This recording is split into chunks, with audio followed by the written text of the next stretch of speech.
Get up, get up. Go on. Up, up, up. Get up, get up. Muddy, up. Go on. Get up, get up. Get up, get up, get up. Get up, get up. Go on, up, up, hey.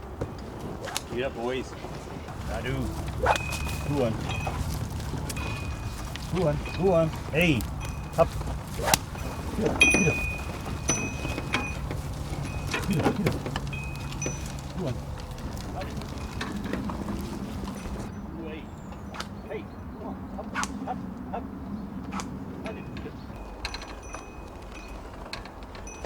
Up, up, up, up.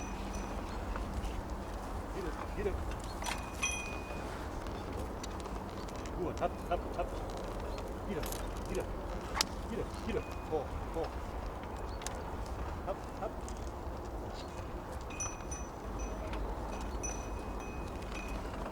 Now, if you look into the eye of a cow, what is it that you're looking for? Do you actually know what you're looking for? Do you know how to see what it is you're looking for?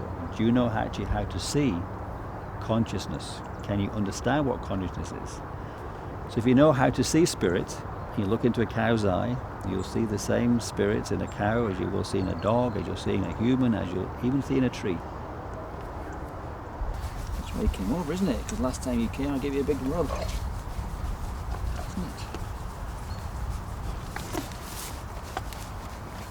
He's going to diet. A bit big. Isn't it?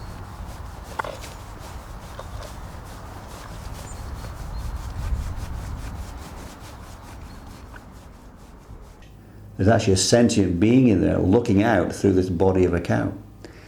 Just happens by its destiny is in that particular body. It may be in the past that our roles were reversed. We may have been in the body of a cow, and that cow may be in the body of a human at some point. Well, we bought Kamadave some years ago because we had a need to make sure our cows got impregnated regularly. There's a cow on heat out there, isn't there, Kamadave? You're noticing her, isn't it? Yeah. You're noticing, isn't it?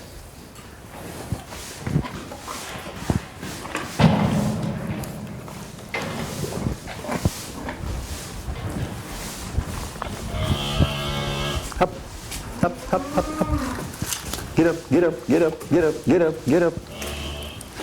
Ah, clever girl, clever girl. No, no, out you go, out you go. Clever girl, come on. Get up, get up. Up, up, up, up, up, up, up, up. Basically, is a passionate oxen, not an ox, he's a bull that must weigh, I don't know, close to 1.5 ton.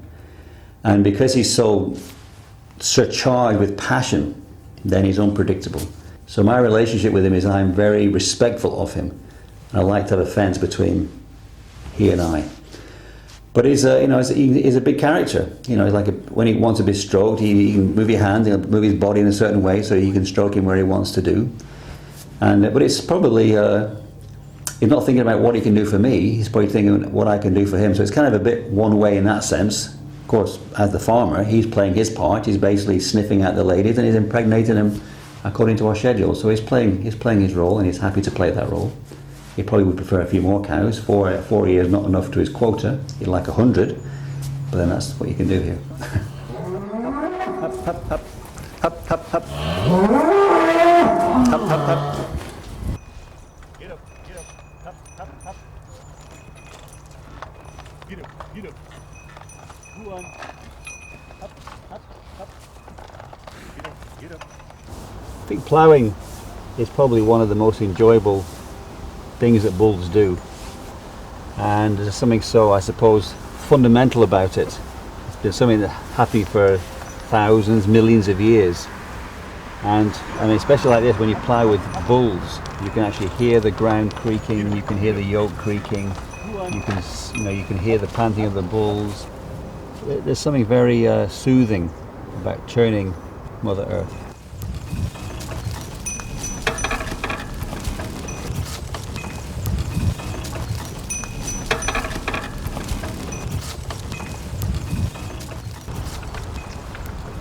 This is a stubborn ox.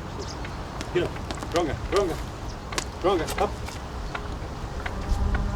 Stronger. Come back. Come back. Come back. Come back. But this means there's a different type of economy, because when you're ploughing a field with an ox, you've got a man who is only covering, say, ploughing 4,000 square meters in a day, where the same man driving a tractor is ploughing 20 times that, 15 times that.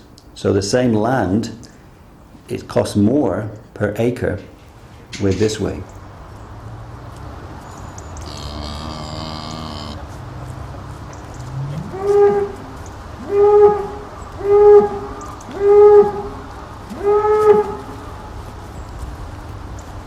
Hey! Hey! Get up there. Get up. Get up. Get up. Get up.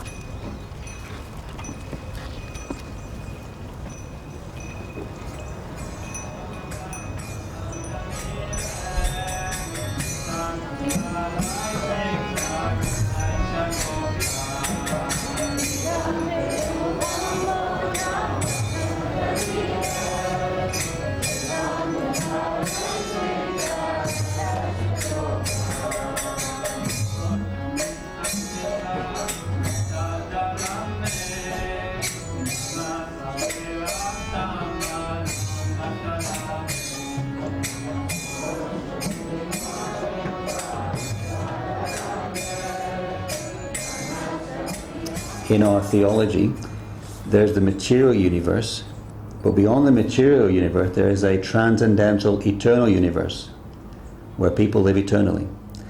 And there, when you go there, you also find there are transcendental spiritual beings and things full of variety. So there's also a place called GOKULA, a place where there are transcendental cows. So New GOKULA, you could say it's a place where cows are protected, but here on earth.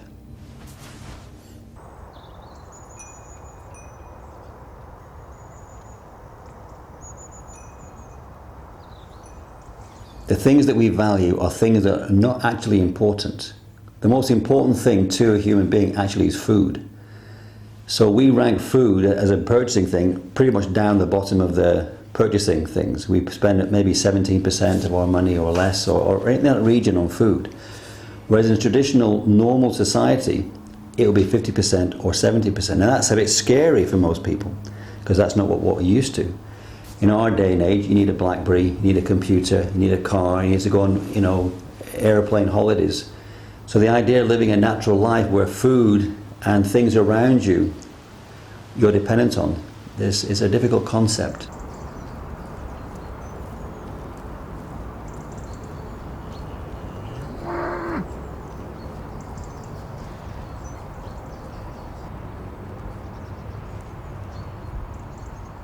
In today's society, actually everyone has more of a relationship with a cow than any other animal on the planet.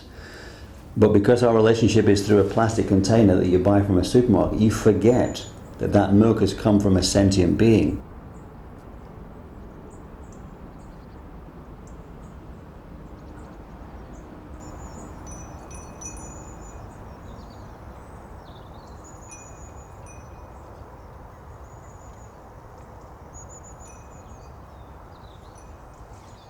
So we're all very, I suppose, complacent with our modern society.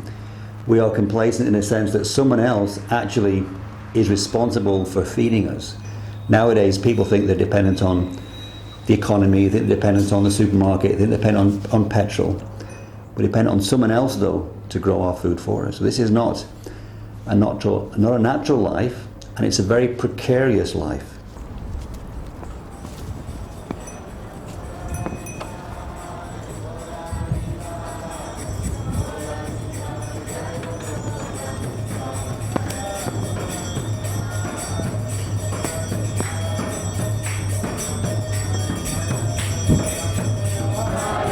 Deep.